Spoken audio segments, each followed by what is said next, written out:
아멘. 우리 하나님 말씀 보도록 하겠습니다. 잠언 5장 7절에서 14절입니다.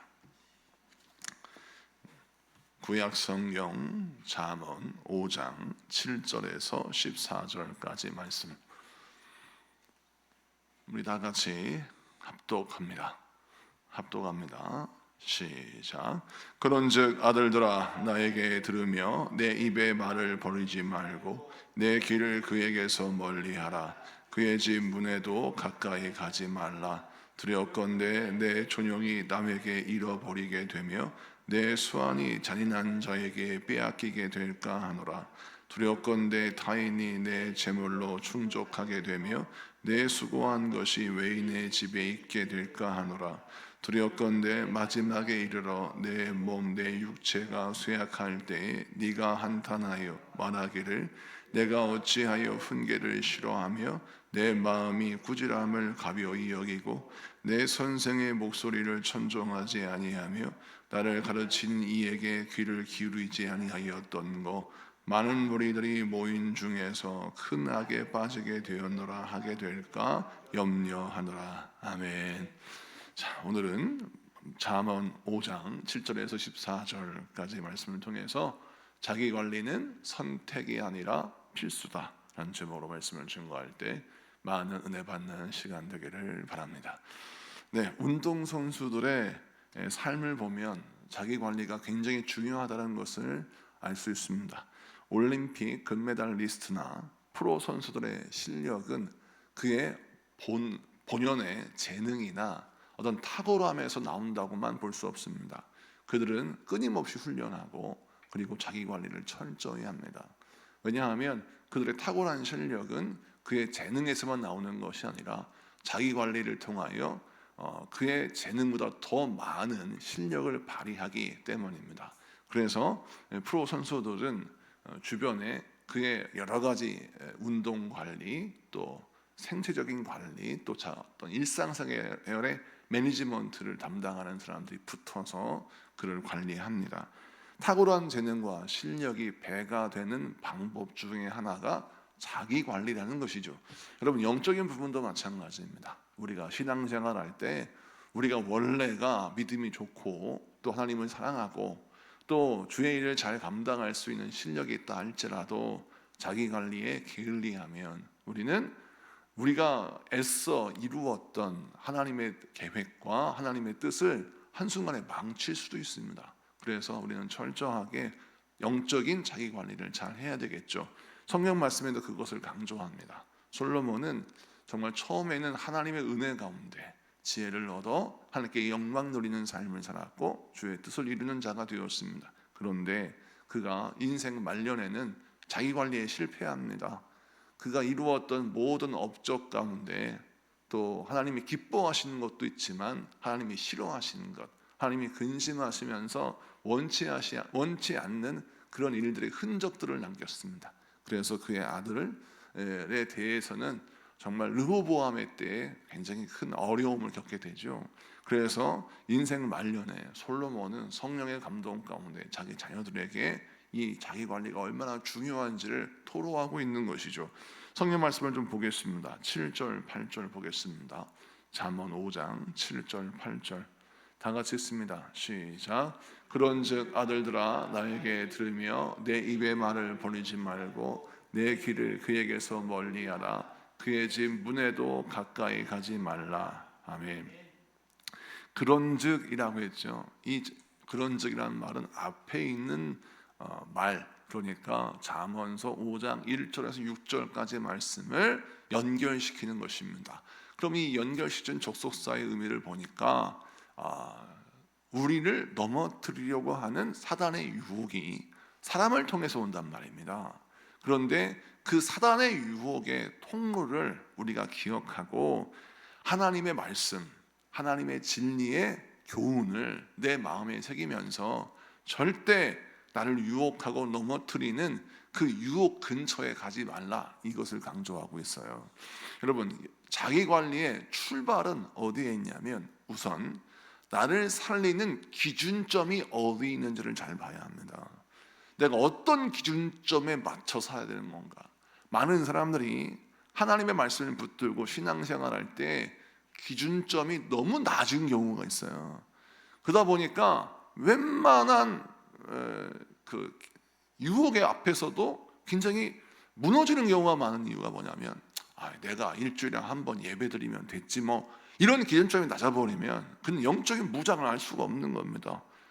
그리고 하나님의 말씀을 채우는 것도 그냥 나는 마태복음에 나와 있는 우리 예수님의 말씀만 좀 들으면 되지, 내가 뭐 성경학자도 아니고 목사님도 아닌데 성경 전체의 말씀을 다 알 필요가 뭐가 있나, 이런 기준점이 낮아버리면 그 사람은 하나님의 말씀을 사모함이 사라지겠고 영적인 깊이와 하나님과의 교제가 옅어지겠죠. 그러면 그럴수록 그는 역시 유혹에 노출될 수밖에 없는 것입니다.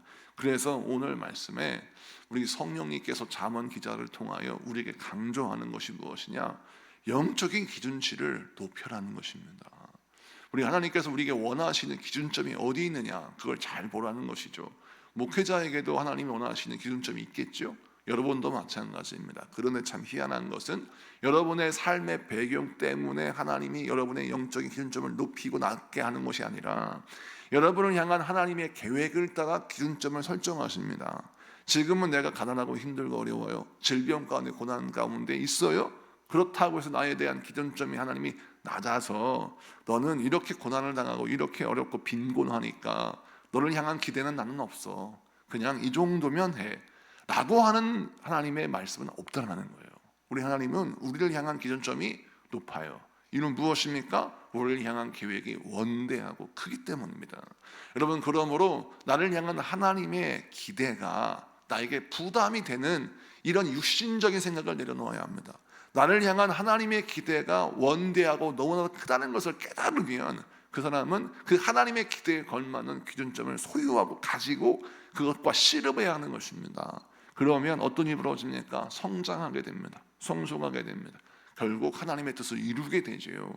이 말씀 우리가 꼭 붙들어야 합니다. 그런데 이런 기준점을 가진 사람은 어떻게 신앙생활을 해야 되느냐? 8절에 유혹을 불러일으키는 통로가 있다는 사실이에요. 내 길을 그에게서 멀리하라. 이 그는 누굽니까? 우리를 유혹하는 사람을 말합니다. 그의 집 문은 무엇입니까? 우리를 유혹하는 통로를 말합니다. 우리를 유혹하는 길, 우리를 유혹하는 통로, 우리를 유혹하는 사람, 이런 모든 길을 멀리하고 가까이 가지 마라. 이 말씀은 굉장히 중요한 원칙이 있어요. 우리는 죄에 대해서 강하지 않습니다. 그걸 전제하고 있어요. 나는 이런 모든 유혹을 이길 수 있는 능력이 있어, 자아 통제력이 있고 자아 자제력이 있어 라고 말하지만 그것은 교만이라는 것입니다. 어떠한 사람도 유혹에 영원히 강할 수 없다는 것이죠.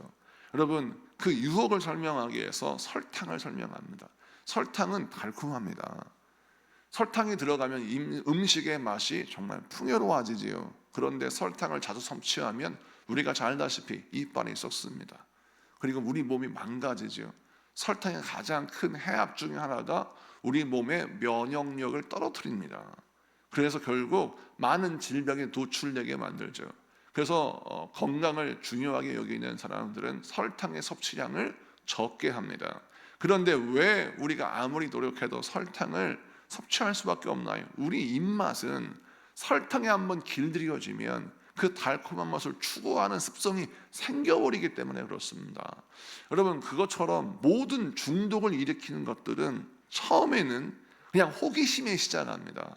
근데 그 호기심이 어떤 달콤함이나 어떤 짜릿함으로 연결되면 그 감각을 추구하는 본능이 내 안에 자리 잡게 되는 거예요. 그래서 그것이 결국 나를 중독에 빠뜨리게 하고 그것이 나를 타락하게 만드는 것입니다. 그래서 성경은 강조합니다. 나를 유혹하게 하는 통로, 길, 그런 사람 멀리 하라는 것입니다. 이것이 바로 우리의 살 길이라는 것이죠. 여러분, 그래서 오늘 이 말씀을 기억하시고 우리를 넘어뜨리는 것이 무엇인지, 우리를 타락시키는 것이 무엇인지, 또 우리를 연약하고 우리의 탁월함을 가리는 것이 무엇인지를 스스로 분별해야 합니다. 하나님이 이것을 기뻐하시지 않는구나 라고 한다면 그걸 멀리할 수 있는 그런 결단력이 있을 때 하나님 나에게 허락하신 비전과 꿈이 이루어질 수 있는 토대가 만들어지는 것이죠. 이 말씀 붙들고 생명의 호기심, 또 사망의 호기심을 분별하시는 여러분에게 축복합니다. 우리를 사망에 이끄는 호기심이 있어요. 그 호기심에 반응하서는 절대 안 되는 것입니다. 아하, 이것은 나를 넘어뜨리는 호기심이구나. 이것은 나를 넘어뜨리게 하는 사망의 지름길이구나. 이것을 기억하시고 올바른 영적 분별력을 통해서 생명의 길을 걸어가시는 여러분에게 축복합니다. 그 다음에 9절을 보겠습니다. 9절 말씀 다 같이 읽습니다. 시작. 두렵건대 내 존영이 남에게 잃어버리게 되며 내 수완이 잔인한 자에게 빼앗기게 될까 하노라. 아멘. 여기서 우리가 존영이라고 하는 어려운 단어가 쓰여져 있죠. 존영이라는 말은 한글 그대로 이 말을 해석하면 옛날 말인데 너의 존귀함, 너의 탁월함, 너의 명예 뭐 이런 것들을 설명하는 단어인데 이 단어는 이렇게 한문으로 쓰여져 있으면 해석하기 어려운데 이것을 원어를 통해서 보니까 이 원어는 호데카라고 쓰여져 있는데 이 호데카라고 하는 말이 무엇이냐?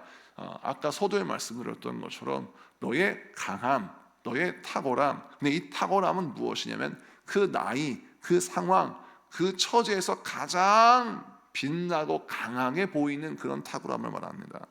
자, 그러면 너의 두렵건대 내 존영이라고 했을 때 이 말씀을 직역하면 내 두렵건대 너의 강함이 또는 너의 그 탁월함이 남에게 빼앗기게 될까봐 나는 걱정이 된다라는 것이죠.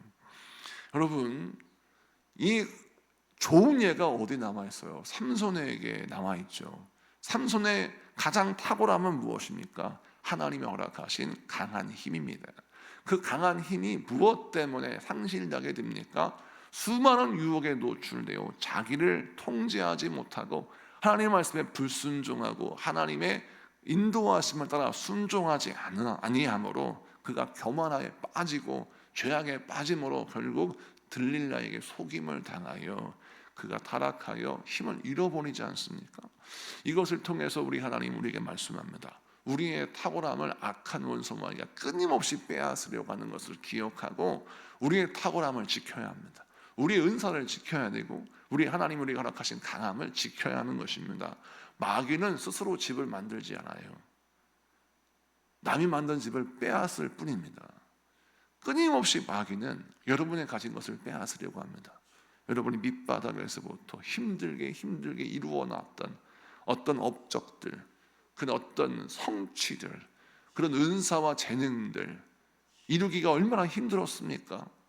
정말 못 먹고 안 입고 정말 힘들게 그걸 이루었는데 마귀는요 정말 힘 하나 들이지 않고 그것을 빼앗으려고 합니다. 이게 악한 원수 마귀의 공격입니다. 자, 그럴 때 빼앗기지 않으려면 어떻게 합니까? 우리가 하나님이 허락하신 지혜를 가지고 악한 원수 마귀의 무엇을 나의 약점, 나의 연약함을 어떤 것을 공격하는 것을 잘 보면서 나의 연약함, 나의 약점을 커버해야 하는 것입니다. 나의 빈틈이 어디 있는가 이거를 정확하게 볼 줄 알아야 우리는 자기 관리에 승리하는 것이죠. 많은 사람이 자기의 강함에 취해서 자기의 약함을 보지 못합니다. 그래서 넘어지는 것이죠. 여러분 운동 경기에서 승리하려면 자기의 강함도 알아야지만 자기 약점도 알아야 하는 것이죠. 권투 선수들은 이것을 잘 알고 있습니다. 그래서 항상 자기의 약점을 가리기 위해서 가드, 자기 몸을 보호하는 훈련을 열심히 하는 것이죠. 이것처럼 여러분의 인생도 마찬가지입니다. 여러분의 강함이 무엇인지를 분별하고 여러분의 약함이 무엇인지도 분별하십시오. 그 약함을 커버하기 위해서 어떤 노력과 어떤 준비를 해야 되는지를 분별하고 여러분의 영적 관리를 잘 하시는 여러분에게 축복합니다. 그 다음 말씀을 좀 보면 11절부터 14절까지 말씀이 있어요. 자, 11절만 한번 읽어볼까요? 11절 우선 시작. 두렵건대 마지막에 이르러 내 몸 내 육체가 쇠약할 때에 네가 한탄하여 12절 말하기를 내가 어찌하여 훈계를 싫어하며 내 마음의 꾸지람을 가벼이 여기고. 아멘. 자, 두렵건대 마지막에 이르러, 이게 무슨 뜻입니까? 내 인생에 후회할 때가 왔을 때, 처음에 우리 아버지, 우리 어머니, 우리 선생님, 또 우리 목사님 그러니까 하나님께서 나를 살리시기 위하여, 나를 돕기 위하여 수많은 영적인 통로를 통하여 나를 훈계하셨는데, 그 꾸지람과 그 훈계를 듣지 아니하고 그렇게 살다가 마지막 때, 이 마지막 때는 언제입니까? 후회해도 소용이 없을 때, 아무리 후회해도 돌이킬 수 없을 때, 그때를 말합니다. 우리 인생에는 돌이킬 수 없는 때가 존재합니다. 지금은 돌이킬 수 있어요. 지금은 다시 시작할 수 있습니다. 그런데 언젠가는 돌이킬 수 없을 때가 옵니다. 자, 그때에 후회하게 된다는 것입니다. 왜 내가 그때 나에게 주신 하나님의 말씀을 듣지 못했던 거, 내가 왜 그때 순종하지 못했던 거라고 후회한다는 것이죠. 그래서 11절부터 14절까지의 말씀은 우리에게 무엇을 설명하냐면, 돌이킬 수 있을 때와 돌이킬 수 없을 때를 분별해서, 돌이킬 수 없을 때가 도래하기 전에 하나님의 경고의 메시지를 들으라는 것입니다. 하나님의 유턴의 메시지를 들으라는 거예요. 지금 너는 잘못된 길에 들어섰다. 너는 지금 자기 관리에 실패했다. 그러므로 다시 돌이켜라. 다시 너의 인생을 매니지먼트 다시 한번 관리해라 라고 하나님이 경고하신다는 겁니다. 이 경고는 나의 약함을 고발하거나 나의 무능함을 조롱하는 경고가 아니라 나를 살리는 생명의 메시지라는 것입니다. 여러분, 이것을 기억해야 합니다. 하나님은 나를 살리시기 위하여 생명의 메시지를 허락하십니다. 요즘 당뇨에 고통을 당하는 환자들을 위해서 몸의 당 치수를 실시간으로 측정하고 휴대폰에 전송하는 그런 시스템이 있는 것을 저는 알고 있습니다. 몸에 어떤 칩을 부착해요. 그러면 이 칩이 부착하면 이 칩이 바늘이 있어서 내 몸에 통에 있습니다. 그러면 이 칩이 내 팔이나 어디에 붙어 있어서 내 몸에 당을 측정하다가 갑자기 저혈당이 오거나 고혈당이 오면 이 신호를 어플을 통해서 본인의 휴대폰에, 그리고 보호자의 휴대폰에 신호를 날려요. 그러면 예를 들어서 본인이 내가 지금 고혈당이 오거나 저혈당이 왔는데 위험한 상태에 도래하고 있어요. 근데 본인은 몰라. 그러면 보호자가 그 휴대폰에 경고 메시지를 딱 뜬 걸 보고 바로 전화합니다. 아니면 바로 달려가요. 지금 어디 있어? 당신 지금 혈당이 높아. 빨리 인슐린을 맞고 약을 먹어 라고 알려주는 거예요. 저혈당이 오기 시작하면 당신 저혈당이 왔어. 그러니까 저혈당을 해결하기 위해서 뭘 먹어야 돼 라고 도와준다는 것입니다. 이것이 아직 혁신적인 어떤 시스템인데, 여러분, 이것처럼 우리 하나님이 우리 자신의 영적 상태를 점검하시다가 경고를 나에게만 주시는 게 아니에요. 나를 사랑하는 보호자에게도 줍니다. 그래서 내가 모르는 나의 몸의 신호, 나의 영혼의 신호를 타인을 통해서 알게 하십니다. 집사님, 요즘 기도 다시 회복하셔야 돼요. 권사님, 다시 한번 말씀을 붙드셔야 돼요. 예배로 승리하셔야 합니다 라고 하는 신호를 보낸다는 거예요. 그러면 그 신호를 받은 보호자가, 그 신호를 받은 사랑하는 사람이 권면하는 것을 들어야 한다는 것입니다. 그럴 때 어떤 일이 벌어져요? 하나님의 그 경고가 나를 살리고 나를 세우고 성장시키는 도움닫기가 된다는 것입니다. 여러분, 이것을 기억해야 합니다. 코치가 있는 운동선수는 성공합니다. 근데 코치가 없는 운동선수는 반드시 실패하게 되어 있어요. 왜냐하면 아무리 재능이 뛰어난 사람이라 할지라도 그 재능의 한계는 존재하기 때문이죠. 그래서 유명한 프로 선수들 보십시오. 항상 훌륭한 코치들을 영입하려고 애를 써요. 그걸 볼 때마다 우리는 어떤 생각이 들어요? 저 사람은 천지적인 사람인데 왜 코치가 필요할까? 이유는 끊임없는 자기 관리에 승리하기 위해서 자기의 약점을, 자기의 여러 가지 힘들고 어려운 부분들을 정확하게 보는 객관적인 시각이 필요하기 때문이죠. 말씀을 마치고 정리합니다. 우리 하나님은 우리에게 말씀합니다. 자기 관리는 선택이 아니라 필수다. 그렇습니다. 태어날 때부터 영적으로 탁월한 사람은 없습니다. 태어날 때부터 자녀력이 뛰어난 사람은 없어요. 영적으로 잘 관리하면 성공할 수 있습니다. 영적인 관리에 실패하면 삼손처럼 재능이 있음에도 불구하고 넘어지게 되겠죠. 오늘 이 말씀을 붙들고 우리 하나님 여러분 허락하신 아름다운 믿음의 집, 아름다운 은혜의 집을 잘 지켜서 사단에게 빼앗기지 말고 그것을 내 가족, 내 자손들, 내 형제 자매에게 나누어 줄 수 있는 그런 넉넉한 복의 통로가 되는 여러분 되시기를 축복합니다. 우리 다 같이 공동 기도문 선포하며 기도하겠습니다. 자, 같이 기도합니다. 시작. 지혜 주님, 저희가 말씀은 더 가까이, 유혹은 더 멀리하는 지혜를 얻게 하옵소서. 자기 관리를 게을리하지 않고 주께서 은혜로 나에게 주신 기업과 탁월함을 끝까지 지키게 하옵소서. 후회가 아닌 순종으로 오늘을 살게 하시며 마지막 날에 부끄럽지 않은 인생으로 서게 하옵소서. 우리를 붙드시고 생명길로 인도하시는 예수 그리스도의 이름으로 기도드립니다. 아멘.